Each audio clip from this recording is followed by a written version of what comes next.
Welcome to R&B Source with myself, DJ Pineapples. Today I am joined by a creative visionary, a cultural curator, and someone who has been consistently pushing and supporting R&B. From R&B Only, welcome Jabari. How are you? Hey, what's up? DJ Pineapples, I'm in the building, man. All the way in London. So good to have you. I literally went to R&B Only last night and I had the best time. Amazing. I told you that, like, I was down with my partner to come. He couldn't come last minute and I was like, do you know what, like, I'm not gonna miss out. And it's the first time I've ever been somewhere by myself.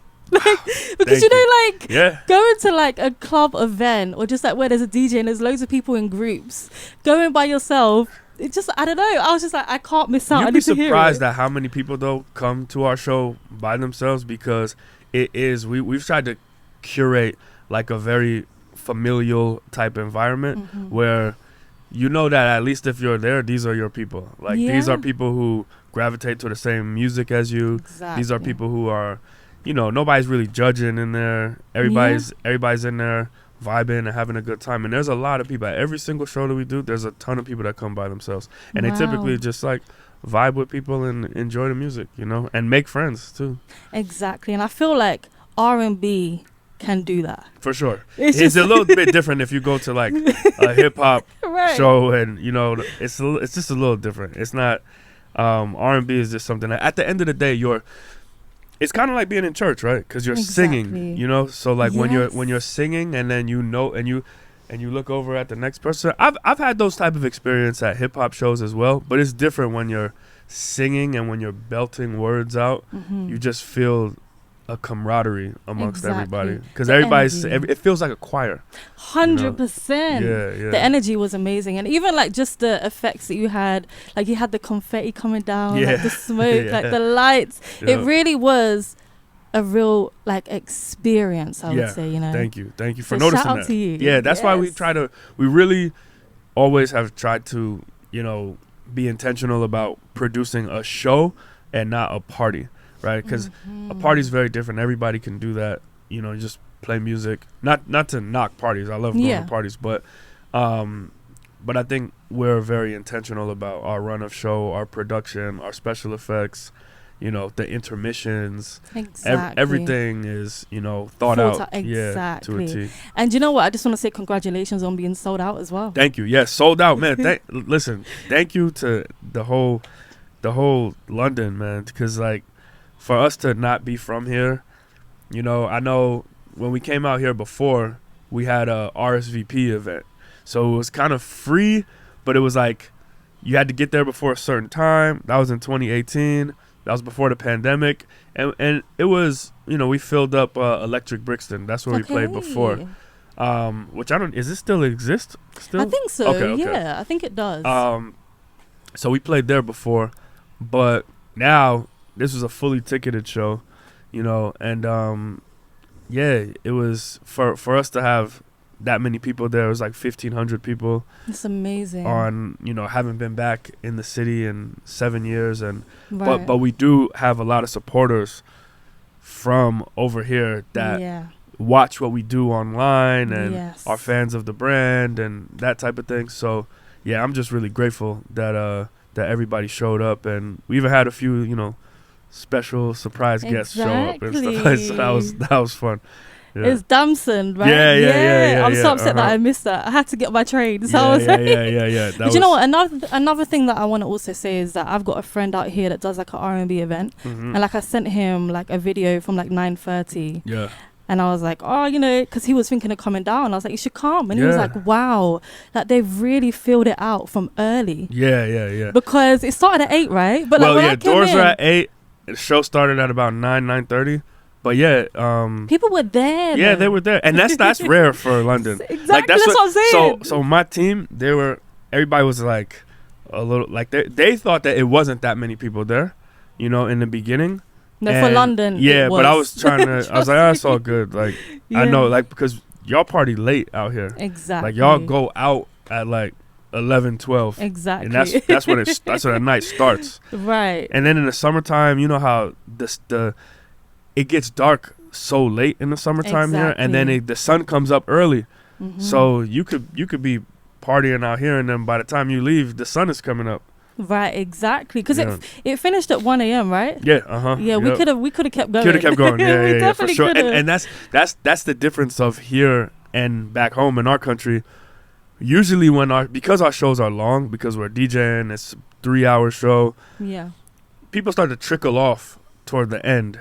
And I was talking to Tierra Monique, big shout out Tierra Monique, our DJ. Yeah, she's amazing. And I was like, I bet you haven't seen this many people like at the end, right? Because I'm like, it's just different out here. Like they rock with us until the end because they're probably going somewhere else after this. So what in LA is like being out at 1 a.m. Is that considered late? 1 a.m. is when things are for sure winding down in LA. Really? Winding down. People are maybe you going to get a bite to eat after a show, but like most concerts in the States in general are gonna go until 11:30. Yeah. And then more DJ based stuff is probably gonna go until in LA. Yeah. Is gonna go until maybe it's gonna 2 is like the absolute max that legally it can happen until. Really? Yeah, but then wow. but then just in terms of like culture stuff is gonna shut down about 1:30. Yeah, that's. And then people are gonna go get something to eat, okay. that type of thing, But after that, yeah, London, we can do like 5 a.m. Like yeah. For so sure. Jabari, let's bring it back to the beginning. I want to know like what are some of your first musical memories? Whoa, well, it's funny. We were just talking about our first concerts we were in a Uber going to the venue yesterday, and I don't know why this came up, but everybody was talking about their first concerts, and my first concert was Jay-Z and R. Kelly. It was the Best of Both Worlds tour, and at the time I had brought my girlfriend in high school, and I remember I was driving to the show in my mom's car. No, actually this is my car, sorry. I was driving to the show in my car. I had a 1990 Plymouth Acclaim, and on the highway the rear tire popped off like on the highway. I was going about 70 miles an hour and the tire fell, and I saw in the rear view just sparks flying, and we pulled over to the side of the road and she was screaming her head off, and it was scary. We had to swerve all the way over to the other lane, and my mom comes in her station wagon. My mom had like a lime green station wagon when I was in high school, and she picked us up, dropped us off at the concert, and we walked in, and that was they were doing the intro to the album. It was like Best of Both Worlds. Oh yeah, and that was my first concert. So that was my first like music. That was just an early musical experience that I had. What a story! Yeah. But you did get to the concert. Yeah, we did get to it. We saw the whole thing, and it was an amazing show. Yeah, I can imagine. That was before we knew about all this. Of course. Stuff. Yeah. But at that time, it was like two heavyweights in the game, like R&B and hip hop coming together. Yeah. Right. And I think that was that kind of is like a story that echoes my journey in music, is like R&B and hip hop coming together.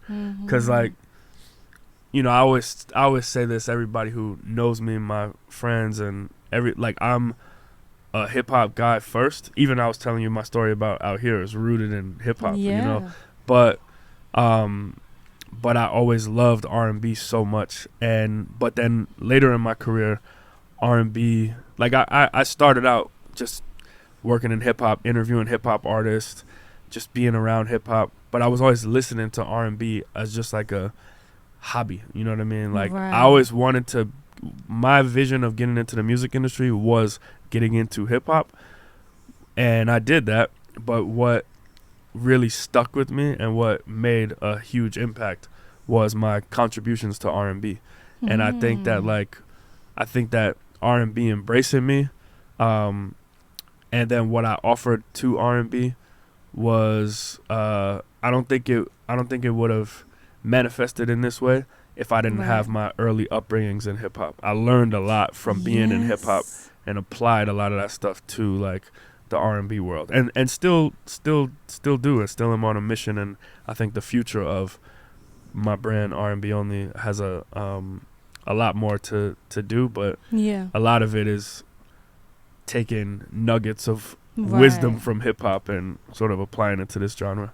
Because I saw, was it before you started R&B Only that you interviewed artists like Nicki Minaj and Justin Bieber, right? Yeah. So did you kind of like always know you wanted to do something in music? Yeah, for sure. So I went to Howard University in Okay. DC, and I was studying advertising, but it was within the journalism school. And one of my my assignments for being in that track was to interview like people who worked on campus and stuff like that. Mm-hmm. So I was interviewing like my professors or people who worked at the hospital on campus or just stuff like that. And then I was like, man, I want to interview artists when they come to campus, because at that time there was a ton of artists that would always, like every week it seemed like we would have an artist on campus. Nice. On like these promo runs. Yeah. And a lot of them were rappers, a lot of them were R&B artists. And I was like, you know, if I tell them that I have the ability to like put their interview online on a website, then I think they'll let me interview them. But I had to like get that website first. And then I had to tell the website, Yeah. if you guys let me put the interviews on the website, I can get the artists because they always come to school. So I had to do this like chicken before the egg thing. Yeah. And like convince both parties. But I was able to do that. And then, then that's how my sort of journalism, if you will, career started. And that's how I started. That was like my first step into the game, was interviewing people. Because I do see that even up to now, on some of the interviews on R&B Only, some of them you are. Some of them I do jump in. Yeah. Now, you know, because like I have the luxury of having an incredible team, and I'm super blessed with, you know, the folks that work for the company. And we have like the person who does interviews normally is Jovi, our media correspondent, and she's really good at what she does. And so now I can just kind of be like, oh, well, if I want to learn something or if I really want to talk to this person, I can join in the interview. Exactly. You know what I mean? Yeah. But I usually let her do her thing because she's really good at it. She definitely is. And do you know what? Like, talking about teams, I want to talk about the fact that you have a lot of women on your team as well. Definitely, yeah. And just like me being a woman, I love that representation, you know? Yeah. Like, was that always something very intentional for you? No, I don't think it was intentional, but it was something that, like, as it started, I had to keep. I just saw, like, you know, well, number one, these were the people who were kind of just like super qualified. You know what I mean? Like, in the early days, I got to shout out my operations director, Sonia Ramos. She was the first employee at the company, and she was just fresh out of college, but she had done all this stuff. She had produced concerts at her school that she was going to. She had done an internship at Complex Media, and so, you know, she was super young, but her resume was kind of stacked. And I was like, oh, wow, she's doing all this stuff, you know, as a college student. Then hopefully if she comes over here, it can just blossom and grow. And then a bunch of other women were just, you know, always down from the jump. Like, so many of my friends even, you know, they were just like, okay, you need help like running the door or, you know, checking people in and this type of stuff at the events. Like, I'll do it. And I love, you know, that. they've grown to like some of them have like big companies on their own now. You know what I mean? Like, and they started just like working the door for us. You know what I mean? Right. And but now I have an incredible team of a ton of women, and you know, they make sure, like, from Shais, our tour manager, to Jovi, to Hannah. There's just a ton of ladies on the team who keep the operation going, for sure. Yeah, being like a female DJ myself and then going. And and then on top of that, then we have our DJs. Yeah. And all of our DJs are women. And they're incredible. There's another DJ as well. I think we follow each other on Instagram. I can't remember. I think her name begins with a D. Dasha. Yeah. Dasha is always tapped in. Big shout out to Dasha. She's tapped in with like everything going on in R&B right across the world. So yeah, for sure. I'm not surprised that you follow and you guys follow each other for sure. Yes. So do you know, when it comes to curating the night, I Yeah. want to know, like, how do you make the decisions on what music's going to be played? Is it like one person, or do you all kind of get together? So it's I would say from a musical standpoint, I rely on Tierra, who you saw last night. DJ Tierra, well, she just goes by Tierra Monique, but she also is not just a DJ for us, but also I brought her on as a music director. So amazing. I love her. so she kind of heads up, like every season we kind of try to adjust the music and adjust set lists, but every DJ in our crew has their own set list. So basically, like, we have songs that we call them must plays during a season, and so we put those songs in the list, but then each DJ has a bit of their own creative freedom to sort of like figure out how they want to incorporate those must plays in this set, and but just following the guidelines of sort of like what the R&B Only show is, and the big moments that need to happen, and yeah, so we kind of break the show down into like 3 to 4 parts, have these must play records in each of those parts, and then incorporate storytelling and that type of thing, and Tierra is sort of the director of making sure all that flows with each and every DJ individually. So do you know what? I need to ask you, what are some of the must plays? Oh yeah, so for we just had one. We just had an update because we're working on the next touring season now. So this was literally, the London show was the last show of this season. So we tour in 2 seasons. There's so I was gonna ask, how long does the seasons last? Yeah, so it's about 4 months each. Okay. So it goes winter, spring, and then it goes fall, winter. And we typically take a break. So winter, spring is like January to around May. Okay. We're just, because this is international, we're like, over here in the end. And then the new one starts up from August to about the end of November. Yeah. Because I just feel like, everyone says, "Hey Marie, why don't we fall in love?" It's like the summertime. Oh yeah. Well, mostly we just don't play shows in the summertime. Like summertime is really and the reason that is because summertime, you're competing with a lot of vacations. People are with their families. There's a lot of artists do like outdoor shows in the summertime back home. So there's just a lot going on in the summertime, and that's usually the time when we're just plotting and coming up with our next strategy and shows for the fall. Yeah.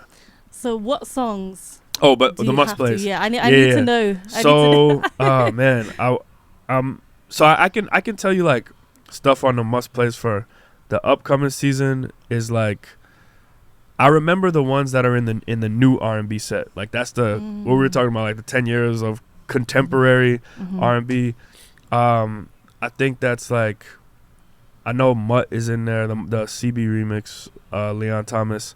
That's like R&B record right now. Yeah, for crazy. sure. What else is in there? Dang, I'm gonna have to look at my phone. I know yesterday you played LMA. One of these. Yep. You played Summer Walker, Heart of a Woman. Yep. Yeah. But see, all those are the must plays for like that were like on the previous previous run. I'm with you.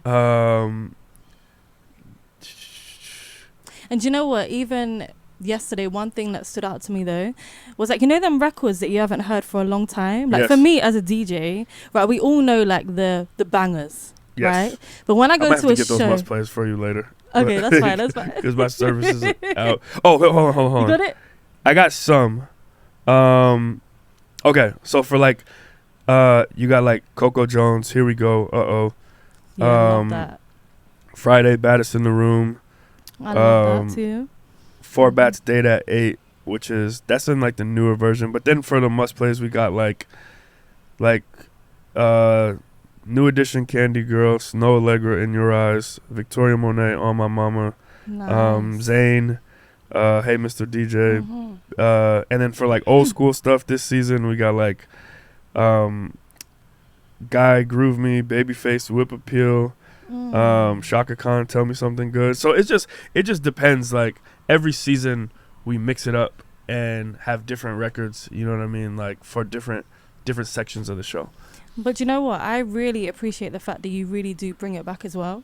That Oh yeah, like we Rick James, yeah, and, for you sure, know, for yeah, sure. and Yeah. like Luther and the Isley Brothers. Yep. You know what? You know with the game show that you done. Yes. So That's like one of my favorite parts. Yeah. So does it kind of vary, like the winners city to city? Oh, or is it quite definitely. consistent? Yeah, so No. so there's a part of the show where we let the audience pick certain records, Yeah. and we call it the R&B Only game show, and we put some records on the screen, and we have the audience pick, and even each tour season those records change. So man, last night in London, I think there was, I can't. So one of the records that the crowd picked was "Sexual Healing," Marvin Right. Gaye. But what's interesting is that record usually doesn't get picked. Really? Yeah. So wow. So and then Because it was Neo, Sexy Love, and got Avant. picked. That record usually doesn't get picked either. So it's normally Neo that wins. You would say. No, it's normally for that part. It's Avant, and what were the other options? Do you remember? No, so it was Neo, Sexy Love, Marvin Yeah. Gaye, Sexual Healing, and Making Good Love, Avant. That was the free for that one. That was yeah. I would say usually it's Avant.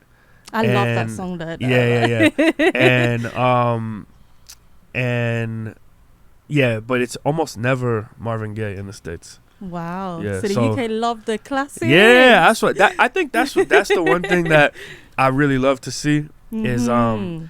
you guys have a appreciation for modern R&B as well, But where it came from, right? but also yeah, for sure. Right. But I think it's almost just as much both. Mm-hmm. Whereas in America, I think people have more of an affinity to classic R&B, Mm-hmm. but it's like it's a certain type of classic. It's that like the golden era, the 90s. Right. Like when it comes to the 90s, but even stuff before that, I don't know. Maybe there's less of an appreciation for stuff before 90s R&B. Mm-hmm. But it's hard to describe. Like you just have to see it. In the UK, there's just this overall appreciation for this genre, and it's Right. like it runs deep. Yeah. So you know, with Candy, in America, is everyone doing the dance as well? Though. Yeah, for sure. And you yeah. had Saturday Love, Yeah. the Barge as well. Yeah. You definitely came through. So do you know what? So my show R&B Source, I kind of highlight like classic R&B, but very much new as well. Like Yeah. that's a big focus because I really I feel love the like, name too, by the way. Oh, R&B thank Sauce you. is incredible name. Thank you. But yeah, I really feel like there's so much amazing music out there right now, and I just feel like people are maybe not able to discover it as easily as what they were years ago, right? Why do you think that is? I don't know. Like, I mean, if they listen to my radio show and if they Yeah. tap into R&B Yeah. only, then they will know, you know? Yeah. I just feel like people are kind of in their own bubble maybe and just like, yeah. Because I'm in such agreement with you that maybe it's because we're so tapped in to what's going on in R&B right now, and right before we started shooting, we're just talking about all these new artists and writers and people that we They're love, amazing, yeah. and it's like there is not a shortage of incredible Absolutely R&B not. out there, but the public narrative is oftentimes that there's not enough, or where is it, and I don't know. I think that there just needs to be more platforms. I think that's one thing. Definitely. I also think that what gets like the major label support is another thing, but I also think that there's many people to blame for this narrative, and I also think it's a fan thing. I think that fans need to go out and seek the stuff that they want to hear and want to but I think a lot of people I think there's something to be said about music discovery, and probably when we were growing up, like I used to walk to the CD store and go and look at what new music dropped, or I used to I was just really, even right now I go and pre-save albums. Like when something's coming out, I know it's coming out, and I know like, okay, this is coming out on this date, and I'll go and pre-save it, and I'll just like every Friday, a lot of times, and because I live in Los Angeles, at 9 p.m. is when the new music comes out. Okay. So I'm up at 9 o'clock, before I go to bed. I'll see what my new music is on my release radar or on Spotify, or I'll go to Apple, see what's on there. But I still find a lot of joy in going and searching for new music and listening to it. And I don't necessarily let like an algorithm dictate the new music that I'm going to hear. And I don't know if that is something that everybody is doing. You know what I mean? I think a lot of people are just playing stuff or listening to a playlist and putting stuff on shuffle and seeing what pops up, you know what I mean, and letting an algorithm dictate how they're going to hear new music. But for me, the discovery is like the best part. It's the most exciting part about being a fan of music.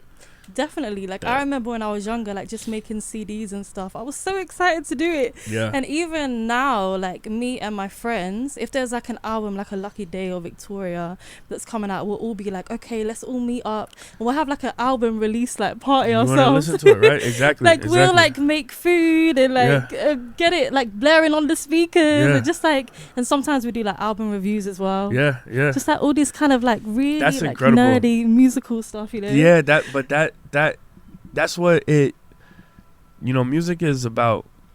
Community, it's like it's these artists pour their blood, sweat, and tears to making this stuff, right? And it's like for us to just be listening to it in passing, you know what I mean, or for us to just be like listening to it while something else is going on. I understand that that's a way you can consume music, but I just think like it's art, you know what I mean, and I think a lot of times just treating it as such. Music is so commoditized right now, and a lot of it, because music is everywhere, right. it can feel like it is nowhere as well. You know what I mean? Because it's, a lot of times it is background noise. You know what I mean?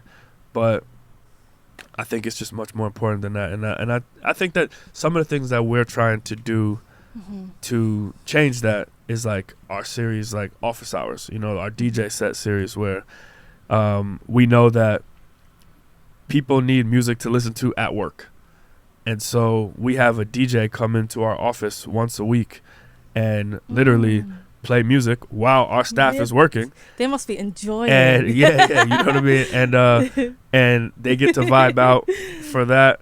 But then we shoot that in a very high quality way and then distribute that on YouTube and put clips up and then, give people the chance to consume this music in their workspace and environment or at home or while they're cleaning or whatever. Yeah. We put it on here. Yeah. Yeah. So it's just trying to think of ways to tap into, how do we put our stamp on music discovery and just valuing the music that we love. What are some things you would say that you do to stay like really tapped in with what's going on with R&B right now? I think number one is just like hiring people younger than me who are tapped in. They put you on. Yeah, because I mean, for me, I'm still in it. Don't get me wrong. Yeah. But just being an entrepreneur and running the business and being a dad, is like. I got a lot of things going on. So they put me on to a lot of stuff. They definitely keep me tapped in. But at the same time, my daughter loves music a lot. So, when me and her mom are cleaning the house or making food or whatever, we usually put music on. And see what she likes, and if she is dancing around to it, then I know, okay, this is something that if she starts like, she just has like a musical ear already at 2 years old. So how old is she? She's 2. Oh, bless her. But so cute. but she loves good music just in general. She's more on like Kendrick Lamar right now than she is on any R&B. She really Your loves. 2-year-old? Yo, yeah. For oh sure. my Yeah, gosh, she said, really? Yeah, like play Squabble Up, Daddy. Yeah, oh, that's so sweet. Yeah, she loves Kendrick. Yeah. But I completely agree though. Just having like people around you, and like all my friends are pretty much really into R&B, and all do something, like writers or producers. So we all kind of like, have you heard of this artist? Yeah, and it's just like, and we share the excitement. Like we have like a group chat as well called R&B Nerds. Oh, that's amazing. That's amazing. And we literally like share the latest stuff in there as well. But yeah, I think just having that whole community around you. I do sometimes use Spotify as well myself. Yep. Like some of them are really cool. I think, is it Alyssa? I think she does Spotify R&B. Like the new R&B. Yeah. I forget her name. Yeah. Okay. But she does a pretty good job as well. Like I definitely go to that. But yep. But you know what's another thing though? I don't want to cut you off, but oh man, it's just my train of thought. Another thing I think about R&B that's different than hip hop, right? R&B doesn't have as much like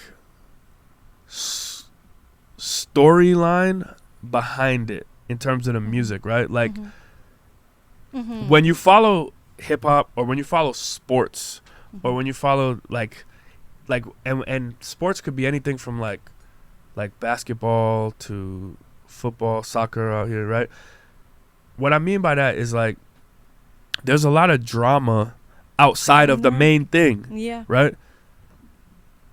In R&B, there's not so much like stuff to follow outside of the music. I get you. So you mean like the whole gossip kind exactly, of pages exactly, yeah, like that type of stuff. Like that doesn't really happen in there's not too R&B. much R&B beef, is there? There's not R&B beef. There's not R&B drama. There's not R&B.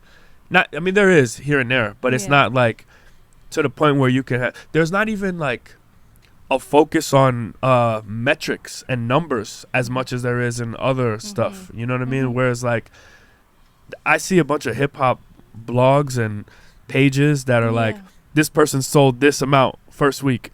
When was the last time you heard of what numbers an R&B album did? It's like that competition kind of thing. It's not, it doesn't really exist like that in R&B. And I'll pose this question to you. Do you think that could help R&B at all, or do you think that could be like beneficial, or I don't know, with the whole drama thing, I'm just not for drama. Yeah, me neither. I don't like drama. Do you know what I mean? But I understand what you mean in terms of it just being kind of in people's faces a bit more, and people maybe paying attention. But yeah, like the competitiveness, I feel like that could potentially work. I do think there's a lack of competitiveness with R&B musicians now. But maybe like I would like some collaboration. More collaboration, for sure. More collaboration. But it's also another thing. It's like when you just look at the root of the music, right? It's when you talk about collaboration in R&B, and I know this because I'm putting out collaborative records. It's R&B is hard to collab outside of like a duet. You know what I mean? Like. So like when you put 3 artists on a record, it's tough. Yeah. So but in hip hop, you can have 3 artists on a record easy. It's just like verse. Exactly. That's it.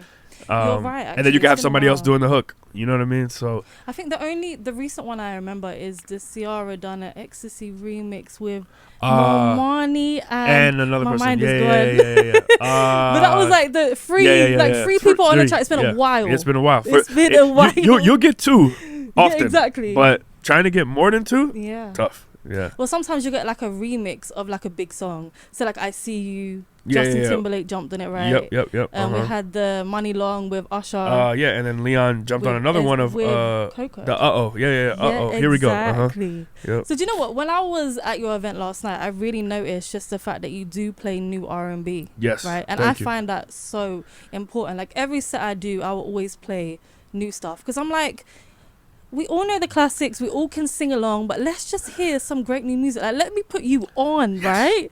But I feel like a lot of DJs are quite nervous of, say, like, everyone's singing along, you're playing a huge song, and then you're playing something new, and maybe you'll lose people potentially a little bit. Yeah. Like, how do you feel about that doing your shows? We talk about this all the time internally, and I think it's totally fine. Mm-hmm. You know, I was just talking to Tierra Monique about this, and she was saying that, look, it's the DJ's job to put you on to new music. 100%. Like, that's what, like, sure, there's a level of pleasing the crowd, right? And, like, entertaining. But you want to be able to be like, I found this out. We got the technology. Mm-hmm. Pull your Shazam out. Right. And, like, add something to your playlist, you know, that's healthy. It's about balance. Yeah. And I think, but I just think, you know, people have, again, because of technology, people have curated worlds that are so unique to them that they're like, oh, if it's something I don't know, like, I'm going to have like a screw face right now, and I'm going to like not vibe out to it, or I'm going to, you know, stop dancing. And it's like, you're going to catch on eventually. Yeah, you know, like, because here's the thing. Oftentimes what's happening, you know, R&B is a little bit of a slow burn. And, you know, so I find that we'll be playing records, and then 6 months later, everyone's singing along. Everyone, you know what I mean? Like, when this tour season earlier in the year started, we were dropping Mutt. And people didn't know it. People didn't know it. They were like, you know, you had your few people like us, the early adopters, that were like, oh, they're playing it. Yeah. And then, you know, but now it's like everyone knows it. That's everybody's favorite song. Right. So, yeah. Yeah, I think it's so important. Even like back in the day, like DJs would actually break records. Yes. Like A-Marie, One Thing, like that was DJs. Yes. Like they sent it out to them and they leaked it. So I just feel like it's such an important thing. And yeah, like DJs, we need to keep pushing it and just playing new R&B and don't get discouraged. Yes. But what I do love about this, the game right now, is I feel like DJs are making a huge comeback with YouTube.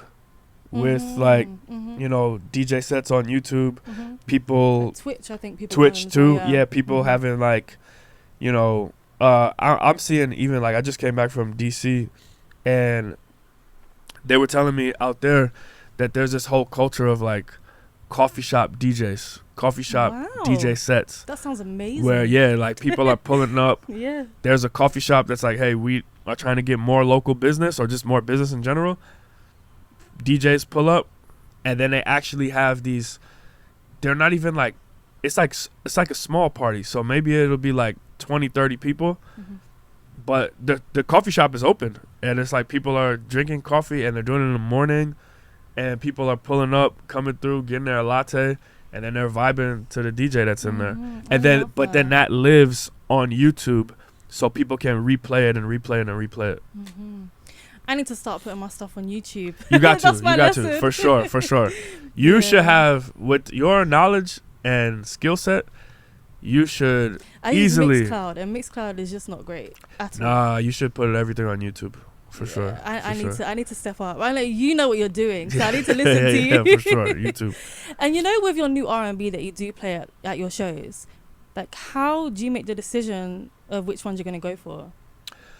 That's tough. I mean, it's like, it's a balance of, you know, somebody having a record that we feel like is on a certain trajectory. You know what I mean? Like, for instance, you know, we played Flow a lot in the last season, right? And like, amazing. What song? I think it was Walk Like This. Okay. And, you know, you could tell like it hadn't gotten there, but it's such a bop, it's such a vibe that like people were like, I'm enjoying this. And then you know you got to balance it and then like get to something a little more familiar right after that. You know what I mean? Like we can't hit you with like 3 in a row of stuff that we know you don't know. You know what I mean? That's what I'm saying about balance. Yeah, it's got to be palatable. Kind of putting it in there every now and then, sprinkling. Yeah, for sure. The one thing I would say though is that I would like some more up tempo R&B. Yes. That's Yo, you know the who I think is prime for that, and who's gonna fill that void is Jagged. He's amazing. Yeah. I'll be good. Yeah, I had the RFP. Yeah. I'll be good. That's such a good song. And Yeah, shout out to Sweater as well. You know Sweater? I don't think I know Sweater. No. He done a song recently called R&B Dreams, which is a flip of Biggie. Oh wow, yeah. But he wrote and produced that song though. I'll be good. Oh Jaden. really? Wow. Yeah, Okay. He's fire. Like he's really cool as well. But Jaden, is he signed to Gamma? Yes, he's with Usher in LA. Yeah. Yeah, we've done a lot of stuff with him, and we've got some stuff coming up. He's been on our Singing in the Shower. We did another piece with him called Picture Day, where I think he did. I've seen that. I saw that recently. Which song is Lullaby on Picture Day, and then I'll Be Good on Singing in the Shower, and yeah, he's just a phenomenal talent. Young, very young. He was in the office, like, I mean, bouncing off the walls. Just had so much energy. brought everybody's mood up. You know what I mean? He's a really great kid. I always say that I see him like really killing it for the future of R&B. Like, for sure, he is the guy. Like, he's got the look. He can dance. He can sing. He's tall like Montel Jordan. He looks very tall. It's crazy. He's just. It's like the game has been needing him. And another person who I think the game has been needing is Josh Levi. Yeah, he's very talented. He can dance as well. Incredible. Yeah, he's super talented. Have you had Josh at R&B Only because I know you do like the live events and you have people pull up as well. Yes. We just had him.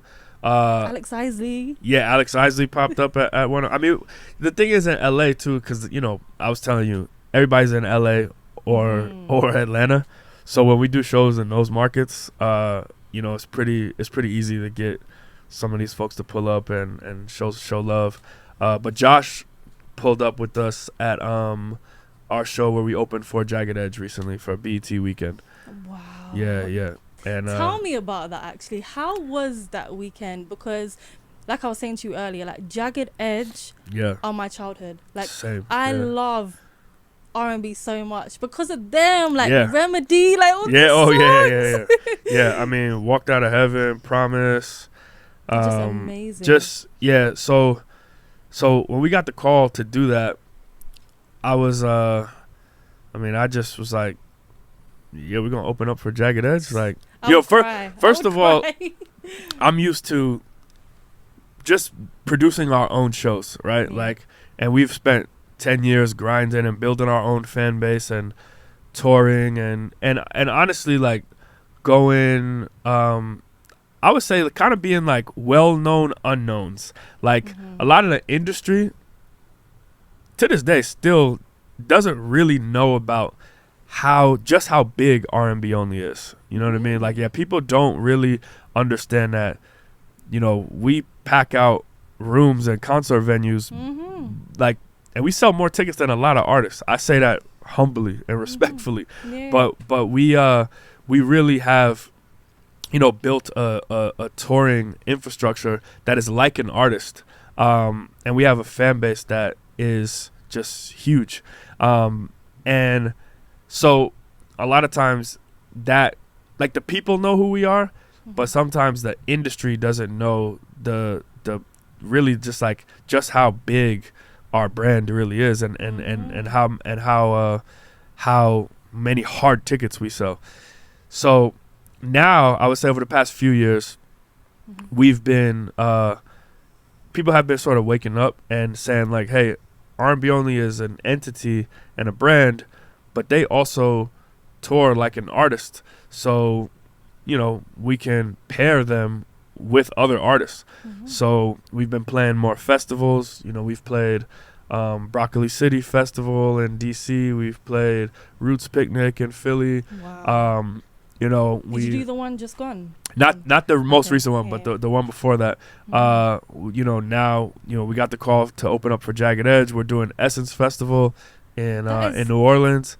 That's like dream. Yeah, stuff, it's incredible, and so I think now, it's being able to open for people who you've grown up listening to.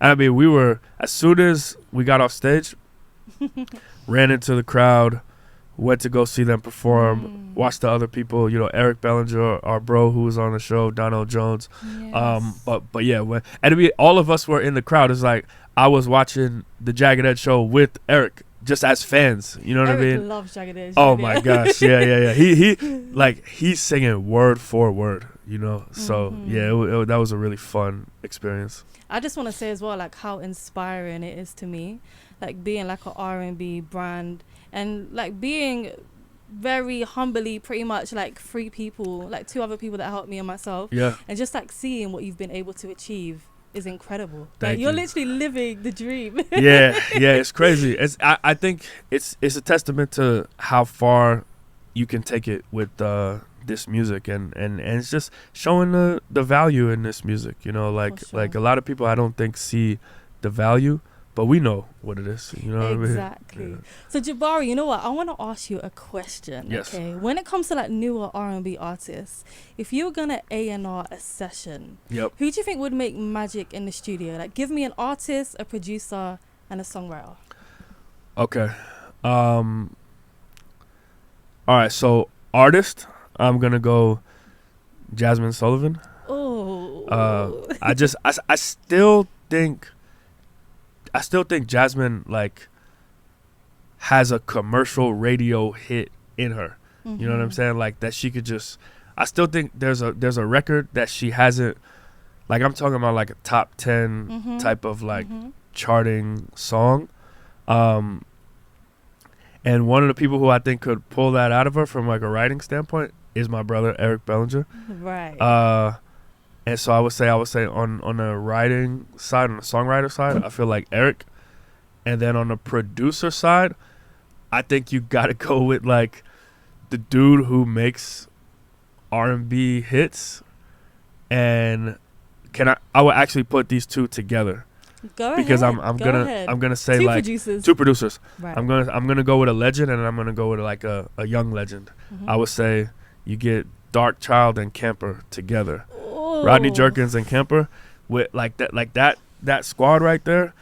Yeah, and because would be I just know that like R&B right now is the women have it. You know what I mean? And it's like I love that there's so much female representation. So I think but I want a strong vocalist, and I think Jasmine is that. You know what I mean? She's like, incredible. But I feel like she's one of my favorite artists of all time. But I feel like she comes in a game, does what she wants to do, drops, and then she just goes dark for like 5 to 10 years. Very true. You know what I mean? And it's been a while. Yeah. I mean, I saw her, I think it was last year. I saw her twice when she came here. Yeah. And yeah, just like, she literally made me tear up. Just hearing her vocally live sing. Yeah. She's something else. Like, she's so special. Yeah. I would love to hear that. Yeah, that's my. That sounds amazing. That's my pick right there. Yeah. Okay, so let's get into some of your personal favorites in R&B, okay? Yeah. So I would love to know, what is your top 3 modern day R&B classic songs? So the last 10 years. Okay, that's easy for me. Bryson Tiller, Exchange. Okay. That's modern day song. classic. Just how I see people react to that record, man, still to this day, it's wild. Let's see. I gotta go Jasmine and Ari on it. Yeah, that amazing. What that does too, like just man, crazy record for setting the mood and the vibe. And I love the collaboration as well. Like Yeah. just for sure. Yeah. And then modern day, I'm gonna try to give you some. Yo, honestly, this is just like I gotta hit something that just has some like crazy drums and a crazy drop, like the Chris Brown the intro, like what was it, angel numbers and yes, heavy stepper, I got too much weight on this, You should see the diamonds, no complaint on this. Yeah, that the intro to 1111. Yeah. That's he was just over here actually, like at the stadium. like, at the stadium, right? Yes. Yeah, I think he set a record over there. I saw that for like a male. I think it was like Beyonce done 6 dates a few weeks before, but I think for a male, he done like sold out 2 days. And it's a huge stadium. Crazy. The numbers that he's doing is absolutely insane. Like he has a show the same day as us in Atlanta, and he's we're playing like in a 3 to 4,000 person venue right next to him. He's playing at the Brave Stadium, and then we have our show the same day, August 30th. And then he's coming back to Atlanta like to do it again, like late in a few months. So and 20 years later as well. Yeah. That is incredible. So what about your top 3 R&B albums of all time? Yeah, so R&B albums of all time, this is a given. Usher, Confessions. And then I'm going Frank Ocean, Blonde, not Channel Orange. I know everybody usually picks Channel Orange. But for me, that Blonde hit at a certain time in my life in LA.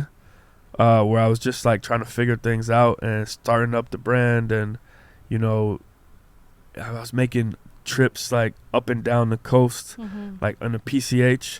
I would just put that album on. It's got them special memories. And and I think that's the best music, like when music hits you like that. You know what I mean? And then I wrote the last one down because I had 2, but now I think I gotta keep. It's gonna be Jasmine Hotels.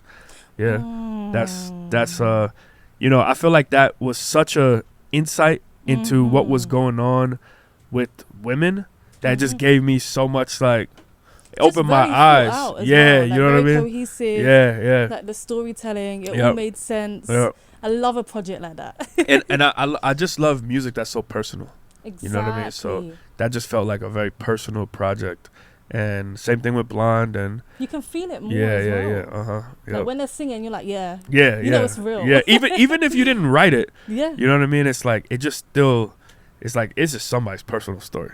You can hear it, like with vocal delivery a lot of the time, just like the way that they sing it, like the pain. You can feel it for sure. So Jabari, I know that you've been doing like R&B only records, and you've had like some covers of Anniversary, Tony. Yes. And you also had Dear Mama, Tupac, and you worked with like Kenyon, Dixon, Eric Bellinger. Like, can you tell us about that? Yeah. So I mean, R&B only records is like the new frontier that we're starting, and we've been starting off with just like covers and these acapella things. I just wanted to go completely left in a world where everybody's doing stuff that's predictable. I was like, let me just really showcase real vocal ability. Right. And so for our 10-year anniversary, it was like, why not cover this Tony song Anniversary? And, in the midst of all that, we lost Dwayne Wiggins from Tony. So rest in peace. Right. But, before that happened, I had gotten Raphael Sadiq had posted it, and he had, gave me a little heart emoji and a DM, and I was like, bro, like that's so fire, you know what I mean? Like getting that cosign. Yeah. And I was just like, man, this, let me know that I always, when remaking and covering records and stuff, I just want to do it the right way. I want to do it, especially to the point where the people who, it's their record, like I want, if they see it, I want them to be like pleased, you know what I mean? That's all you really do it for. And because I grew up on these people, and my mom grew up playing me these records, and so we got that, and just all, especially on Anniversary, that one, Eric Bellinger, Kenyon Dixon, Kels, Dende, Jalen Josie, Amanda Adams, and am I missing anybody on that record? That was it, right? Yeah. I think so. Yeah, so all of those artists just really came through and delivered. And on Dear Mama, we had Venor, BJ the Chicago Kid, Tone Stith, and an artist from Atlanta, T Royal, on that one. And that was something that we tried to do for the holiday, just to like shout out all the moms. And I love that. Yeah, you're so doing it like you're really thinking of the message in the song as well. Yeah. Like, You it know makes what I mean? sense. Yeah, for sure. And but now when you hear the other stuff that's coming, I'll send you some like sneak peek Please stuff. do. Yeah. I would love to hear. Yeah. This is what gonna be is good. coming next for R&B Only? Yeah, so in general, more shows. This year we're doing 100 R&B Only live shows, and so we've already got 50 of them knocked out, and so yeah, it's just gonna do another 50. Wow.